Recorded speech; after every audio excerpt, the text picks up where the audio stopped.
Enquanto isso, na sala de justiça. Gravando. Fala, Super Amigos. Edição número 3 do vlog do Super Amigos. Estou eu aqui com minha camisa nova do Hulk, bem bacana, feita pela Dona Glória. Beijo, Dona Glória. Te agradeço pelo carinho de sempre. Como é que eu fiz essa camisa aqui? Isso aqui é sublimação, um tecido sintético e uma boa costureira. Então se você quer fazer uma igual, baixa a imagem, imprime o papel, grava por sublimação do tecido, é isso aí. Eu refletindo sobre algumas coisas que aconteceram esses dias, gostaria que nós pensássemos a respeito de uma coisa. Eu sei que você conhece evangélicos, muitos, primos, tios, parentes, amigos. Agora, você conhece evangélicos, mas você conhece o evangelho? É isso que eu quero que você reflita e esse é o tema dessa terceira edição do vlog do Super Amigos. O que é um evangélico? Evangélico é uma pessoa que mudou de vida e passou a seguir o evangelho, viver de acordo com o evangelho. Evangélico é aquele que você conhece, que convive com você pelas idas da vida e fala o nome de Jesus e proclama esse evangelho aí. Mas a pergunta é, se todos os evangélicos que você conhece vivem o evangelho. Não quer dizer que a pessoa diz que é evangélica, ela está vivendo o evangelho, claro. Nós temos vários tipos de pessoas aí que falam uma coisa e são outra. Você conhece os evangélicos por onde? Boa parte do que é falado dos evangélicos hoje é a televisão que fala. A televisão tem falado dos evangélicos. A Globo fala dos evangélicos, olha que legal. Mas veja só, vamos refletir sobre o que a Globo fala dos evangélicos. Por quê? A Globo fez uma pesquisa séria a respeito do hinduísmo na novela Caminho das Índias. Aí você ficou sabendo um monte de coisa do hinduísmo e não sei o quê. Há muito tempo atrás teve aquela novela do... como é que é o nome daquele negócio? A Viagem. Aí você ficou sabendo um monte de coisas sérias sobre o espiritismo, da doutrina espírita, aquilo que eles vivem, que os espíritas vivem na doutrina deles e tal. Aí agora vai ter uma novela falando sobre budismo. Aí você vai ficar sabendo um monte de coisa sobre budismo e a Globo fazendo uma pesquisa séria e vai no local e bela fotografia de novela e tal. Aí quando a Globo vai mostrar um evangélico, é motivo de chacota, de zombaria. Nessa novela que passa a noite agora, tem duas evangélicas que eu vi esses dias. E tudo dela é jargão evangélico e são fofoqueiras e tal. Então a impressão que você está tendo dos evangélicos às vezes é o que a Globo está te mostrando. Já pensou nisso? Pois é, muito estranho esse tipo de coisa. Nós, crentes em Cristo, a gente sabe por que é isso. Perseguição. Perseguição porque há uma perseguição espiritual. Não é contra você, contra carne ou sangue, contra a Globo, nada disso. Mas isso não é conversa para o dia de hoje. A questão é, evangélicos são esses que foram consequência da reforma protestante. A igreja caminhava por um lado e no século XVI homens de Deus se levantaram contra a caminhada errada que a igreja estava. A igreja estava vendendo lote no céu, muita coisa que o povo está fazendo hoje em dia. Talvez a gente precise de uma nova reforma.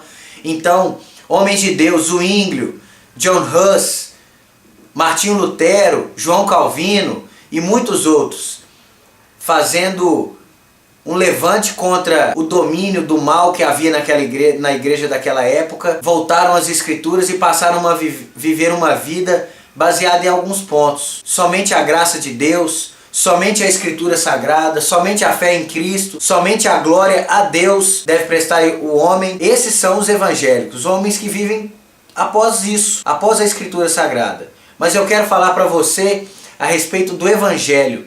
Você sabe o que é o evangelho? Você sabe de fato o que é o evangelho? O evangelho é a boa nova de vida e vida eterna em Cristo Jesus. Mas como que se dá isso? Seria somente um dogma religioso? Não, isso é uma notícia de vida eterna.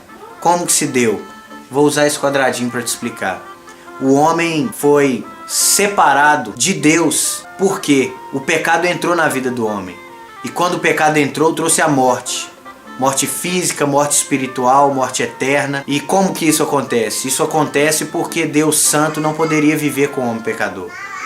E essa morte trouxe problemas espirituais, com o homem perdendo comunhão consigo mesmo, perdendo comunhão com o outro, perdendo comunhão com a criação, trazendo diversos problemas para a vida do homem e do planeta. E Deus, então, não podendo viver mais com o homem, em pecado, o homem deveria viver uma vida e obedecer à lei. E somente obedecendo cabalmente à lei, o homem poderia viver novamente essa vida com Deus. Só que quem seria esse justo que poderia viver obedecendo completamente à lei de Deus? Somente de uma maneira: o homem teria de volta a vida em si, vivendo completamente a lei, obedecendo completamente a lei. Só que o homem pecador não conseguiria viver essa justiça de maneira plena. Então, como que o homem viveria essa justiça de maneira plena? Somente em Cristo, somente vivendo uma vida perfeita. E Cristo então morre na cruz como justo que era, justo que é, vive a minha vida e vive a sua vida e morre a minha morte, morre a sua morte, porque somente cumprindo na lei a vida e vive a minha vida, vive a sua vida, e somente com o derramamento do sangue de um homem justo, vivendo a lei perfeita, poderia ter vida eterna. Somente esse que cumprisse, e ele cumpriu e adquiriu na cruz o direito de vida eterna para mim e para você. Mas como que foi isso? Foi que Jesus morreu, foi sepultado, aquela pedra selou o túmulo, só que Jesus não fica naquele túmulo. Aconteceu o quê? Jesus ressuscitou como primícias dos que dormem. E ressurreto, então, Jesus adquire vida eterna para mim e para você. E com esta vida eterna nele, ele nos dá como herança dele a vida eterna. Então, o Senhor Jesus compra para si esta humanidade, e através daquela cruz em que ele morre, essa cruz então vazia, agora com Cristo ressurreto, é um sinal de vida para mim e para você. E através daquela cruz nós temos livre acesso a Deus e caminho de volta para Deus, caminho de volta para termos vida e paz com Deus. Paz. Deus então, com a morte de Cristo, o seu Filho, enviou. Deus então, com a morte de Cristo, nos traz de volta uma vida de paz, uma vida de perdão, uma vida plena nele.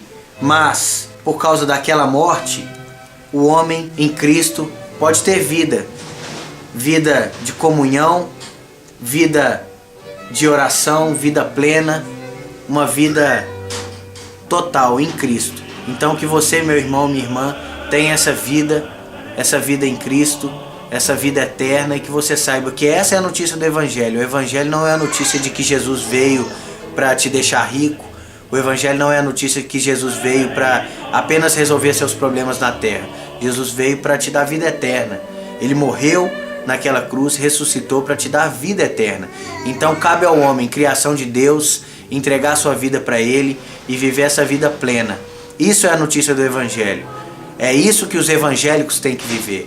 E se você vê um evangélico que não vive isso, questione, mas não deixe de crer no Evangelho. O Evangelho é essa boa nova de vida eterna. Então até a próxima. Tchau, super amigos.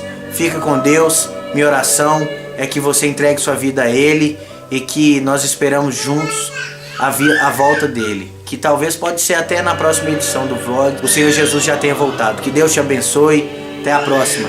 Tchau, super amigo.